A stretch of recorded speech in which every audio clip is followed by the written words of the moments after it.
Ready Grid 21. I just thought I would do a sort of vlog style video about how I go into editing my videos. I know that I've done quite a few videos, and I think I've probably done a video like this before, but I don't know if I've actually ever I don't know, just done it sort of vlog style of sorts. So I just thought I'd show my process, since I've been doing more screen capture type of videos and stuff, and I just thought you guys would find it interesting, so I'll go ahead and just try it anyway and see how it turns out, I suppose.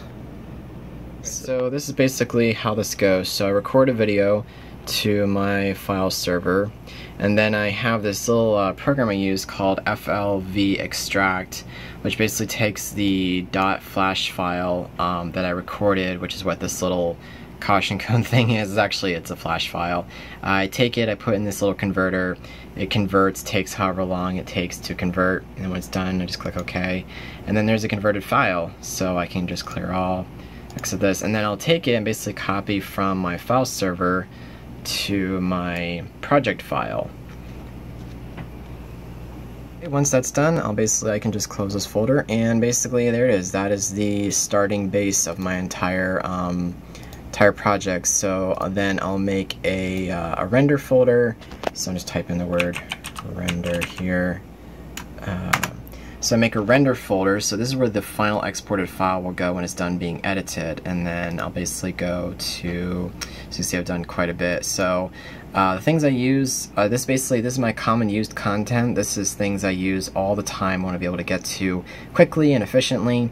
So like my intro, my outro, my social media icons that I use at the end of the video. Man, it's weird holding a phone like this. And then my my subscribe button.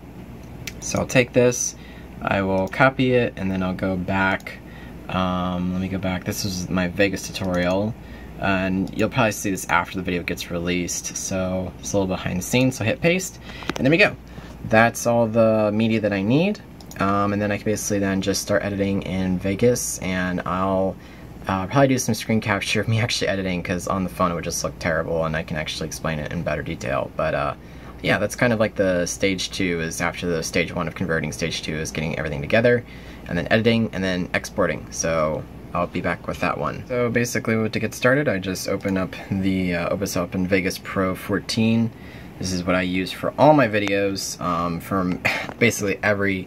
I've been using Vegas for about 9 to 10 years or so. I'm sure matched the thing. So what I do is just create a couple audio tracks. I'm probably gonna need about 3 of them, and then a couple audio tracks. This just is how I set up most of my projects. And basically, I'll go over here, go to import. Sorry for moving the camera around a lot. Wow, I'm in the wrong drive. Let's see, scroll down, and I'll grab this. So I'll basically grab everything here, and I'll go ahead and I'll click open, and there's all my project stuff. Now you may notice, wow, Grid, what's with the whole moving around thing? And it's because I use 2 monitors for editing. This is efficient because what this basically enables me to do is I can have all my media, I can have all my effects, transitions, etc. I can have my miniature preview, my audio out. Then I can have all the timeline space that I need to work, which is great, because as an editor, you need as much timeline space as possible. And then what I can do is I can actually then preview out on my 3rd monitor here, which lets me see a larger picture of what's going on in the small preview. Also, sorry for the camera doing a weird rolling thing. I'm shooting at 30f, so it's kind of it's the shutter just acting all kind of weird on the camera. I may actually quick switch to 60 just for, I don't know, I might switch to 60, I may not worry about it, I don't know. But anyway, but yeah, that's basically how this all works and stuff. So I guess I could, I don't know, maybe film myself putting this together, or I'll just show what I'm done, or show what it looks like when I'm done. And you kind of see the whole process, I suppose. So I don't know, we'll see. I just basically finished editing my video, which didn't take that long to do.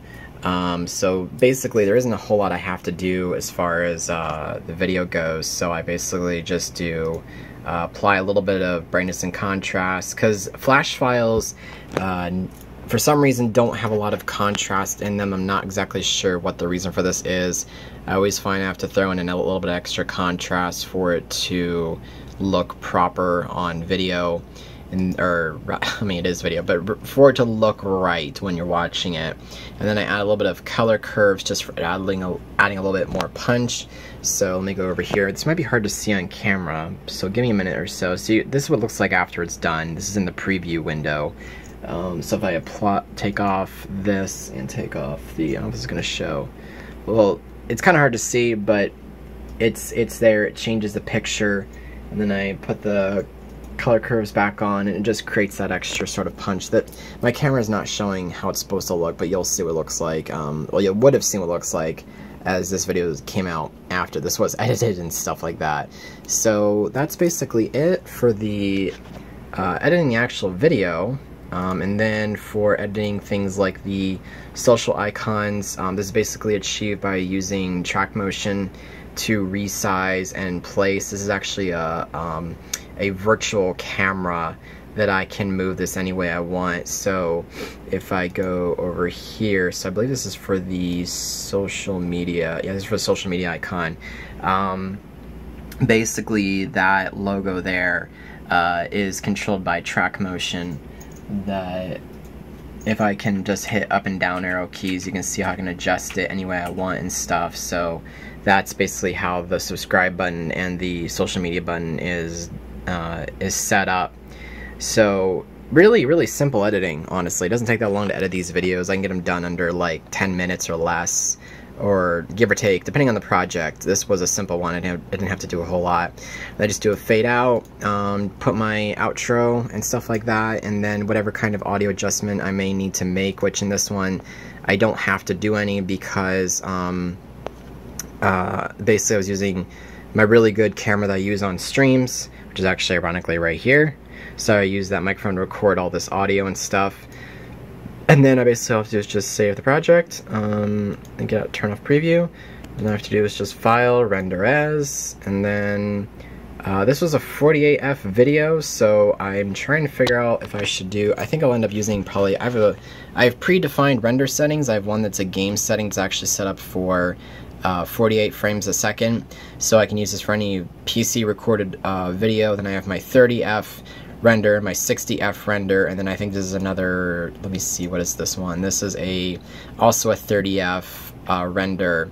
So that makes it easy to have all these predefined render stuff, and then I can have I have an MP3 render as well, and all I have to do is just click that nice little render button, and I think that's everything I have to do in this video, I suppose. And oh, you know what, actually I need to adjust some audio, honestly. Hold on a minute, I need to turn this down a little bit before I go to export. What was this level here? This is -3 dB. What's this over here? This is -3 dB. Alright, cool, so they're now equal. Alright, cool. Sorry, me being a bit of a perfectionist here. Alright, so game render, and then basically I do render, and there you go. And it goes off to the render engine. That's why I'm always using that term on Instagram or Twitter, as I call it, the render engine. So this will take anywhere between maybe like, I don't know, 10 minutes or a little bit more. Vegas is very good at rendering. It's gotten a lot better, actually. And basically will render the frames in the preview, and you can see the little frame counter sputtering along and stuff. So that is how I do my videos from start to finish. That's one of the easier projects that I've done.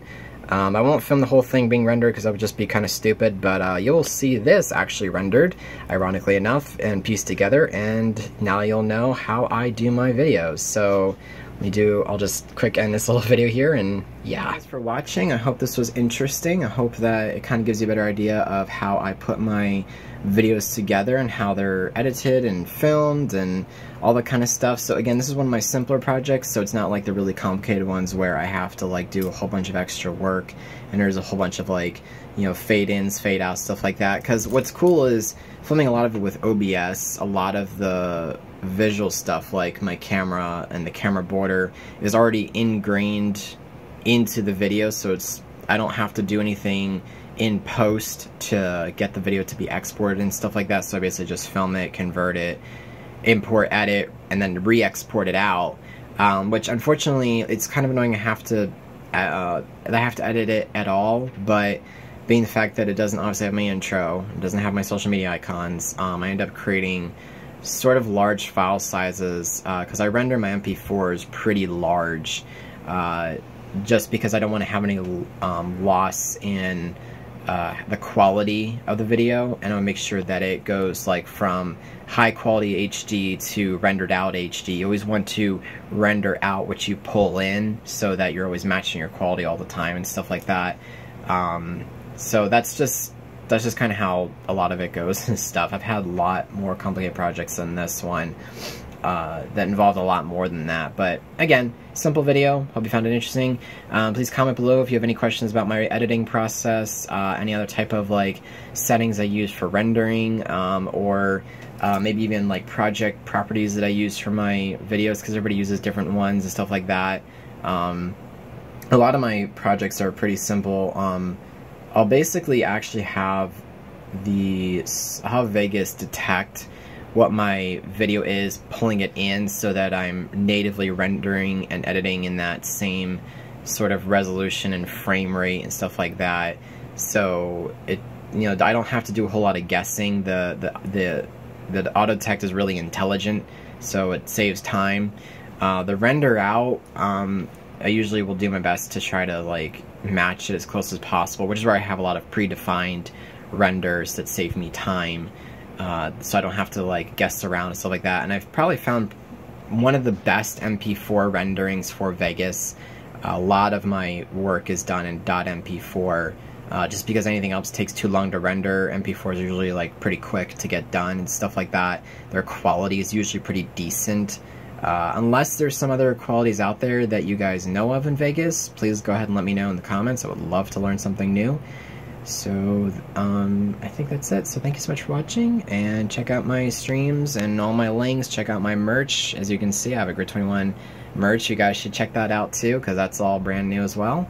And until then, I'll catch you guys later. Thanks for watching.